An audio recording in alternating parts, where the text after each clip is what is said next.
Bueno, pues eskerrik asko guztioi, gracias a la gente de Indar Glory que nos han invitado, a Chekif y a Ailaquet. Me llamo Ricardo, vengo de la asociación Ailaquet, y a Urki ya lo conocéis, ¿no? Pues nada, tenemos como una horita para hablar, vamos a repartirlo en dos partes, lo que he preparado yo, que es un poco argumentos para avanzar en la legalización del cannabis, y luego el futuro del cannabis en Euskal Herria de la mano de Urki. Igual esa ya os la sabéis, ¿o qué? Oscuro. Siempre hay datos nuevos. Bueno, Esto es un culebrón. pues por datos que el objetivo de lo que yo os voy a plantear aquí, bueno, que sepáis que también se va a grabar la charla y luego se podrá publicar como un podcast, como radio, para que se escuche y rule por ahí. Pero bueno, el objetivo de mi intervención en los argumentos para avanzar en la legalización del cannabis, pues nos va a poder servir, si ya nos sirve con lo que sabemos, nos va a poder servir para rebatir pues lo que es la propaganda prohibicionista, ¿no? Me he basado en diferentes artículos, en algún recorte de prensa y sobre todo en el manual de debate de Manuel Cebrián, que se publicó en su día en la revista Cáñamo, pero es viejuno, o sea que hace falta actualizar varios conceptos y bueno, también tener en cuenta que cuando se escribió pues no había avances como puedan ser todo el proceso que está sucediendo en Estados Unidos, o en Colorado, en Washington, en Uruguay, o en nuestro entorno más cercano en Euskal Herria, la nueva ley foral de Nafarroa, o pues no sé, las normativas municipales de Barcelona o de Donosti, o incluso lo que viene a ser algunos artículos que van a añadir en la nueva ley de adicciones vasca, que habla sobre todo de derechos y deberes de las personas usuarias de cannabis y hace mención expresa a los clubes sociales de cannabis. Tampoco es objeto de lo que voy a hablar hoy de entrar en la discusión de modelos ni de propuestas actuales, ¿no? O sea, sin más, quiero que nos sirva un poco lo que voy a hablar para cuando estemos debatiendo con otras personas que no sean favorables a la legalización, que tengamos argumentos muy sólidos y podamos rebatir los mitos y las falsedades del prohibicionismo. Antes de entrar un poco con lo que habla Manuel Cebrián y demás, una serie de preguntas que ahora no voy a responder, que podréis responder vosotras más adelante o al final. Una de las preguntas es si la legalización del cannabis elevaría la recaudación por impuestos. Esto es un argumento que en Colorado se utilizó mucho, ¿no? También aquel proceso que tuvieron en California. A ver, Urki.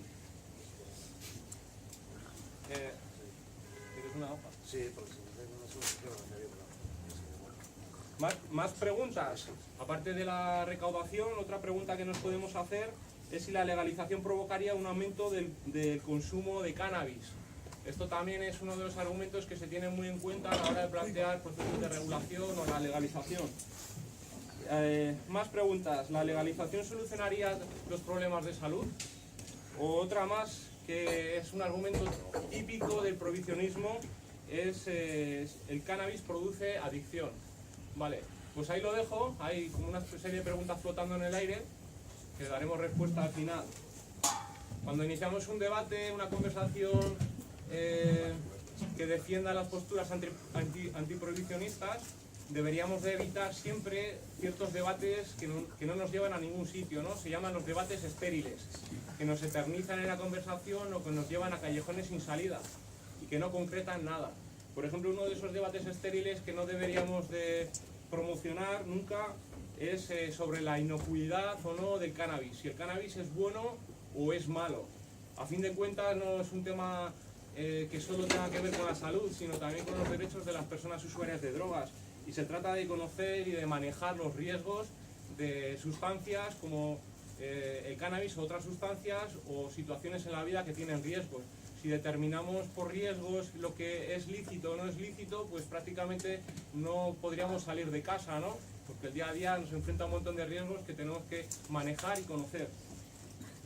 Todo lo que sea relacionado con los estudios y estadísticas, sí, está bien conocer, pero también es un arma de doble filo, porque por cada estudio que está a favor de la legalización, pues nos podemos encontrar un montón de ellos que se postulan como antiprohibicionistas. Por lo tanto, no deberíamos de simplificar en todo caso lo que son los argumentos favorables a la legalización, sin entrar demasiado en estudio, contraestudio y datos y números.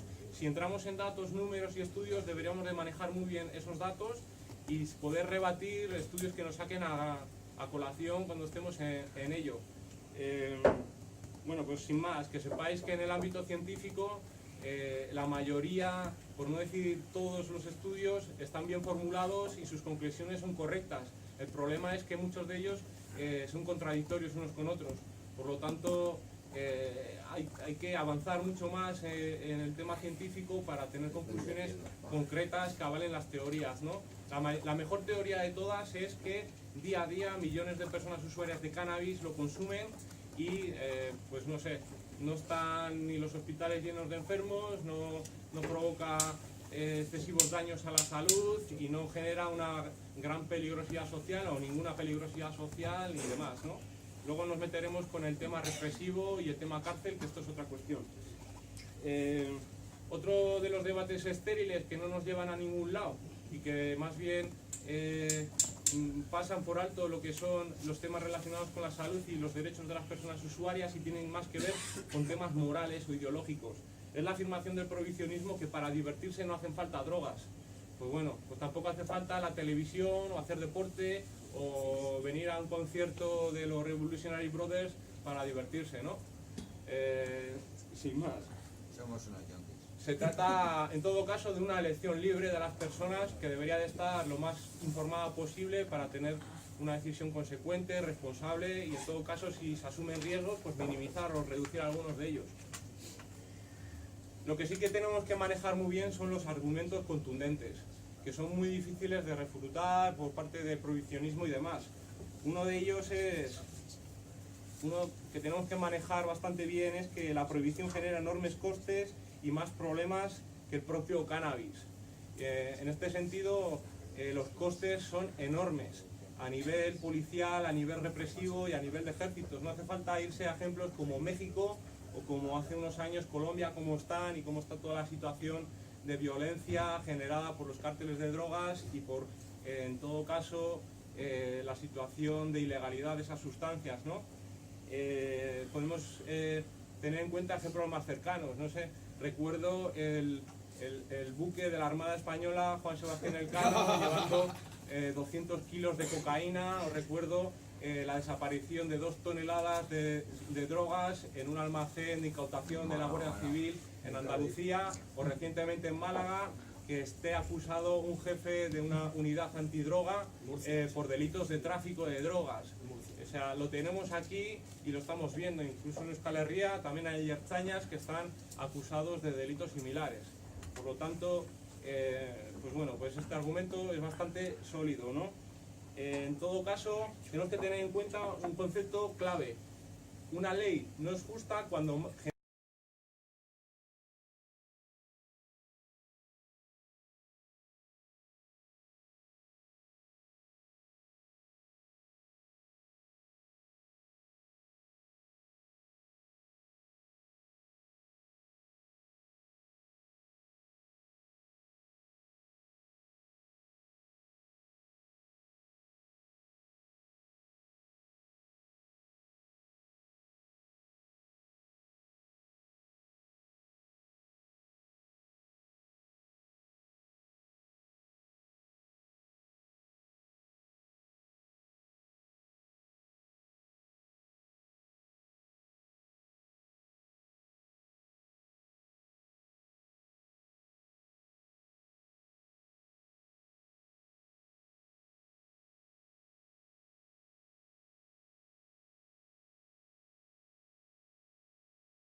otro argumento contundente también es que regularizar o que legalizar robaría parte del mercado al mercado negro, ¿no?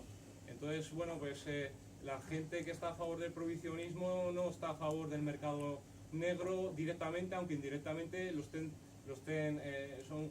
mantienen un estado de connivencia, ¿no? O sea, si defiendes el prohibicionismo, también por extensión vas a defender el mercado negro, aunque no quieras hacerlo.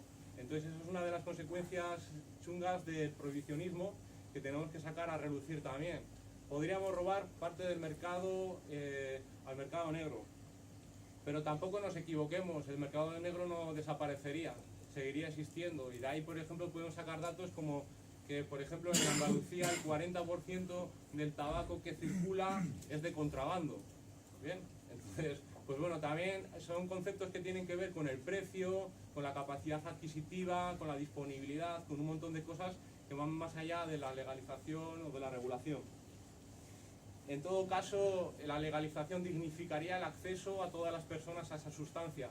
No tendríamos que estar escondiéndonos con miedo de que nos caiga una multa o que nos acusen de un delito de tráfico si queremos conseguir algo de hachís o de marihuana. También podría disminuir la corrupción del Estado, aunque dado los tiempos que corremos, pues bueno, la corrupción relacionada con el narcotráfico en el Estado español pues debe ser minúscula en comparación con otros temas. Pero bueno, también es un argumento interesante a tener en cuenta, disminuiría la corrupción del Estado y, por ejemplo, podría resolver algunos problemas o minimizar algunos problemas de países como México, en el que está cayendo gente a punta pala, ¿no? Se calcula que en los últimos años igual han estado muriendo unas 80.000 personas por la violencia generada por pues todos estos grupos y por la policía y por el ejército. El argumento interesante es la represión y la cárcel. Especialmente se ceba los delitos relacionados de tráfico de drogas con la mujer. Se calcula, bueno, según las estadísticas del gobierno español, más del 40% de las mujeres encarceladas están relacionadas por delitos de tráfico de drogas, y precisamente no son la gente que está en la pirámide del narcotráfico en la parte de arriba, sino que son los pequeños, el menudeo, la gente que por unos euros, unos miles de euros o cientos lleva alguna mercancía y tal y cual, ¿no? En los hombres también afecta, pero en menor medida. Y bueno, pues la represión en las personas usuarias sería mucho menor. No nos enfrentaríamos a esos cacheos, a veces que incluso pueden ser indiscriminados y no aleatorios, ¿no? Que serían ya incluso rozando la legalidad vigente, en el que se pueden poner en la puerta de un club ahí a mansalva a recaudar pasta, clink clink, cada vez que sale uno se recauda. Ya sabéis, la nueva ley de seguridad ciudadana aumenta las sanciones a un mínimo de 600 euros y pueden elevarse a 10.000 euros por tenencia ilícita, que no por tráfico o por un delito contra la salud pública, digamos. ¿Qué más? Los daños a la sociedad son mínimos comparados con las drogas, con otras drogas o incluso con las drogas legales. Está muy guay, mola mucho defender este concepto, pero ojo también cuando sacamos que los daños en la salud son mínimos comparados con otras drogas, porque podemos estar dando la espalda a la legalización de otras sustancias. Si comparamos exclusivamente este tema desde un punto de vista de salud y olvidamos el derecho de las personas a utilizar una sustancia que se está utilizando, pero en unas condiciones de ilegalidad y demás, ¿no? Un concepto interesante que plantea Manuel Cebrián en su manual es que la regulación del autocultivo es una alternativa provisional a la legalización. A ver lo que os parece, porque esto igual puede generar polémica o no, pero lo voy a repetir. La regulación del autocultivo como alternativa provisional a la legalización. Es decir, para una sociedad organizada que tiene como modelo un club social de cannabis, eso resuelve el tema bastante, ¿no? Si se legaliza el autocultivo, incluso para las personas... social, es asociación. Las asociaciones de usuarios y usuarias de cannabis, No en son general clubes, se les puede mejor, llamar mucho mejor. club social de cannabis. No son clubes. Bien. No. No. Vale. Bueno, dejamos la polémica para más adelante, es una forma de definir. Sí. Sé que son asociaciones y que están registradas en Sí. gobierno vasco, municipios y demás. Asociaciones, tú lo has dicho. Bien, seguimos. El autocultivo resolvería el acceso individual o colectivo a partir de asociaciones, pero también supone una dificultad de acceso a las personas que no quieren asociarse o a las personas que no quieren autocultivar o que no tienen el tiempo o el conocimiento para hacerlo. Hay una parte de la población que se puede quedar al margen de esta cuestión. Aun y todo, todos los pasos que sean para facilitar el acceso a las personas usuarias de cannabis a esta sustancia, pues totalmente de acuerdo y a favor. Bueno, ante todo esto, también hay que conocer los argumentos del prohibicionismo, los argumentos principales. Si estamos sólidos en nuestra argumentación a favor de la legalización, tenemos que saber rebatir los argumentos tipo del prohibicionismo. Entre ellos, hay uno que es básico, que sin leyes restrictivas aumentaría el consumo. Lo dejo ahí, como las preguntas anteriores. Que el cannabis provocaría, el libre acceso de cannabis provocaría más problemas de salud, o la famosa teoría de la escalada, ¿no? Que se empieza por los porros y acabas en los parques pinchándote heroína. O sin más, otro de ellos es que como provoca síndrome, entre comillas, síndrome amotivacional, pues que habría que ilegalizarlo. Esos son los típicos argumentos del prohibicionismo. O incluso pues enfermedades relacionadas con la mente, ¿no? O sea, la esquizofrenia y todas estas cuestiones. Hay que dejar bien claro que si nos metemos en este debate tenemos que resumir muy bien, porque ya os decía antes que hay estudios para todos los gustos y para todos los tipos. Un buen resumen de este tema sería que no existe una relación causa y efecto entre el consumo de cannabis y el desarrollo de enfermedades mentales. No existe una causa y efecto entre que empieces a consumir porros y acabes pinchándote heroína, o una causa y efecto entre que aumente el consumo de cannabis entre la población general. Existe una correlación, hay una relación entre el consumo y estas cuestiones, pero no está determinada que la causa sea el cannabis, sino que es un conjunto de causas que a veces el cannabis puede facilitar la aparición de algunas enfermedades mentales o que puede desencadenar. En todo caso, si no hay, por ejemplo, con la enfermedad mental, una herencia genética, o si no hay un entorno especialmente grave para esas personas, será muy difícil que aparezcan enfermedades mentales. Bien, lo mismo que con el síndrome amotivacional, que se define como un conjunto de síntomas que vienen determinados por un montón de cuestiones relacionadas con nuestro entorno, con el acceso al trabajo, a estudios, al desarrollo como personas y demás. La causa no es el cannabis, sino que puede existir una relación entre ellas, pero no de causa y efecto. Otro argumento del prohibicionismo es que con el prohibicionismo se protege a las personas menores de edad, pero es que si le damos la vuelta al argumento, el prohibicionismo no ha hecho que los menores de edad no tengan acceso al cannabis, por lo tanto no sirve esta cuestión. Y también otra de ellas que decía al principio es que con la legalización el consumo aumentaría, y esto en cierta manera necesita de una explicación un poco mayor. Si vamos un poquito a los ejemplos que han existido en países como Holanda, o algunos datos, aunque no sean determinantes, como Colorado y demás, que todavía no están disponibles. ¿Le vamos a volver a dar la vuelta a este argumento, que el prohibicionismo aumentaría el consumo? Pues bueno, volvemos a decir que el prohibicionismo no ha disminuido el consumo de cannabis. El ejemplo de Holanda es paradigmático, porque sí que en los años posteriores al acceso a través de los coffee shops de cannabis aumentó un poco el consumo general de cannabis, pero a lo largo de los años fue disminuyendo, una tendencia a la baja. Si comparamos en los países del entorno de Holanda, como Francia y Alemania, que tienen medidas mucho más restrictivas, prohibicionistas, que son bastante duros, que incluso no contemplan la posibilidad del uso individual, el uso personal, sin penas, de cannabis o de otras drogas, sabemos que esos países que defienden postulados más prohibicionistas tienen niveles mucho más altos de consumo de cannabis. Por lo tanto, no nos sirve, ¿no? No nos sirve este argumento y es muy fácil de dar la vuelta. Bueno, vamos terminando un poco porque quería hacerlo bastante corto, y en todo caso subiremos ahí el audio para que lo tengáis disponible si queréis utilizarlo y volverlo a escuchar. En el debate que tengamos o contraargumentar su postura prohibicionista, hay que ser consciente de que nuestros argumentos son muy justos y tenemos que estar firmes en ellos. hay una cuestión que Cebrián comenta con mucha cautela, que bueno, pues lo va a comentar aunque no esté del todo de acuerdo. Cuando hay que conocer muy bien al público que tenemos delante a la hora de debatir en torno a la legalización del cannabis. Sobre todo si queremos introducir en el debate la legalización de otras drogas, porque sabemos que el prohibicionismo tiene prejuicios con el cannabis ya de por sí, pero se convierten en irracionalidades cuando estamos hablando de otras sustancias que tienen unos estigmas mucho mayores que el cannabis, ¿no? Por su peligrosidad, por los supuestos daños o por los mitos que han estado circulando con otras sustancias.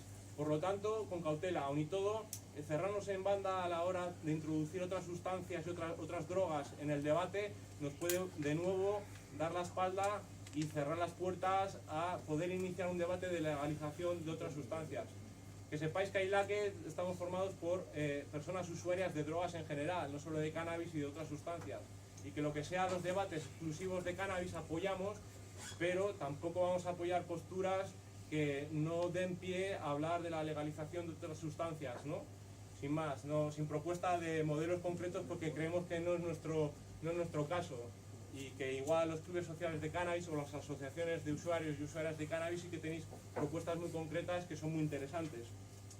Bueno, en este sentido, en definitiva, es el prohibicionismo quien debe de justificar su postura, ¿no? Y su eficacia de las políticas de drogas. Decir que la Oficina de Naciones Unidas de Drogas y de Crimen Organizado recientemente pues se ha reconocido que sus políticas conllevan cierto fracaso y que no han cumplido con sus objetivos. Y esto parece muy favorable para las medidas de legalización, pero esconde también un problemilla, que ellos reconocen cierto fracaso y proponen que los estados avancen hacia otras medidas que no tengan que ver tanto con la represión. Esto no quiere decir que la ONU esté abogando por modelos como Colorado o como Holanda o como Uruguay, o que tampoco esté apoyando explícitamente las asociaciones de usuarios de cannabis, sino simplemente que puede estar refiriéndose a ejemplos como Portugal o el Estado español, que desde el año 74 está despenalizado el uso personal de cannabis, sin más. Entonces, pues bueno, pues es como decir, es un papel mojado realmente. Pero bueno, son pequeños pasos, ¿no? Las preguntas que nos hacíamos tienen fácil respuesta al inicio. Lo voy a hacer a toda hostia para dejarle tiempo a Urki para que hable. ¿El cannabis produce adicción? Pues bueno, esta es una de las preguntas que también tenemos que resolver de forma seria, ¿no? Pues sí, produce adicción, pero tenemos que tener en cuenta qué es la adicción, porque si fumamos tabaco somos adictos al tabaco, o que incluso si bebemos cerveza todos los fines de semana también somos adictos a la cerveza, que no alcohólicos, ¿no? Depende de la frecuencia y de la intensidad. Depende de la frecuencia y de la intensidad. Según la Organización Mundial de la Salud, por esto quiero decir que defender posturas exclusivas de salud tiene peligro, porque está definiendo un uso de fin de semana como una enfermedad, cuando la frecuencia puede ser alta y demás. Hay diferentes tipos de adicción y la adicción la define la Organización Mundial de la Salud como una enfermedad. Pero tenemos que tener claro, sí, el cannabis produce adicción, pero no produce dependencia física. No tenemos lo que se llamaría el síndrome de abstinencia, y sí que produce o puede provocar en algunas personas el síndrome, o sea, la dependencia psicológica.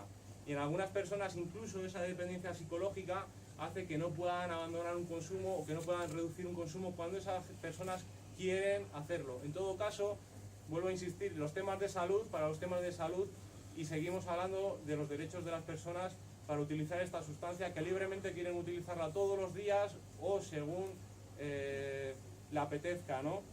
Asumiendo que tiene unos riesgos y manejando esos riesgos o los posibles daños a largo plazo de esas sustancias. Otra de las preguntas que vamos a resolver es si el cannabis aumenta la recaudación de impuestos. Pues sí, aumenta la recaudación de impuestos, y tenemos dos ejemplos. El ejemplo de Holanda, pues según datos que pilla por ahí, se pueden hablar de unos 400 millones de euros anuales de recaudación directa.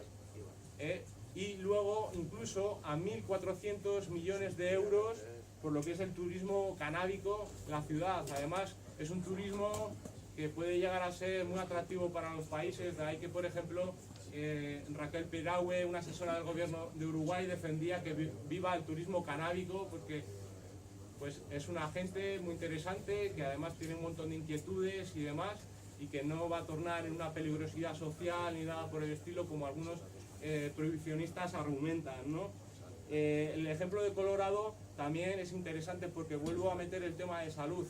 Han grabado con muchos impuestos el uso lúdico, el acceso lúdico al cannabis. Entonces, las expectativas de recaudación al inicio del pasado año eran 100 millones de dólares. Esto ha ido rebajándose hasta los 50 millones de dólares anuales y en la actualidad calculan que a finales de junio de este año, que es cuando termina el año fiscal, recaudarán 30 millones de dólares, lo cual excede la capacidad de recaudación del Estado, y las leyes del Estado dicen que la recaudación del Estado tiene que repartir el dinero en programas, por ejemplo, de educación y de salud, y todo lo que exceda en la posibilidad de recaudación del Estado tendría que repartirse entre los habitantes del Estado de Colorado. Por lo tanto, les caería a cada persona 8 dólares para gastos de lo que quiera, se los podrían repartir. Impresionante, ¿no? Bien, pero una cuestión interesante es decir que han rebajado estas expectativas porque se presupone que muchas personas que iban a utilizar el cannabis de manera lúdica han ido a comprar el cannabis medicinal porque era mucho más barato. Por lo tanto, ojo con las propuestas de regulación que están basadas en el tema medicinal. Porque si yo quiero ir a consumir y no medicinalmente, no tengo por qué plantarme delante de un médico o una médica y decir estoy enfermo, tengo esto y quiero tratarlo para mi ansiedad o tal o cual, sino que lo quiero hacer porque me apetece. Sin más, la penúltima de las preguntas es: ¿la legalización provocaría un aumento del consumo? Pues bueno, antes lo hemos respondido, sí que sabemos que provoca un aumento del consumo inicial, pero no a medio y largo plazo. Incluso, dando la vuelta al argumento, los países prohibicionistas tienen tasas muy altas de consumo y no lo han estado prohibiendo. Y muchos de los países no presentan datos porque realmente hacen la técnica del avestruz, meten la cabeza debajo de la tierra. Y bueno, ¿la legalización solucionaría los problemas de salud? Pues no. Tampoco la legalización ha solucionado los problemas de salud del tabaco o del alcohol, pero sí que favorecería el acceso a recursos sanitarios, el acceso a información de reducción de riesgos y daños y a la dignificación en el momento de que se vaya a consumir esa sustancia y el acceso de la misma.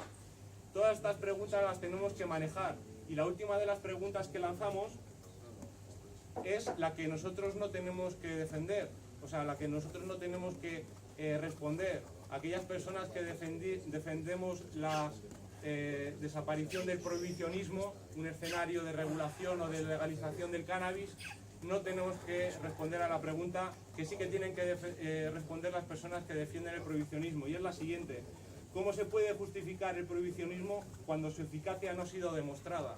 Esta pregunta es la que nos tiene que contestar la gente que tenemos delante cuando estamos debatiendo. Y sin más, pues bueno, pues es que ricasco y espero que os haya gustado, y si queréis escucharlo estará colgado el lunes en algún podcast por ahí. Y nada, pues os dejo con Urki. Luego al final, si queréis debatir alguna cuestión o cualquier cosa, pues lo hacemos. Luego sí pregunto. Venga, Urki.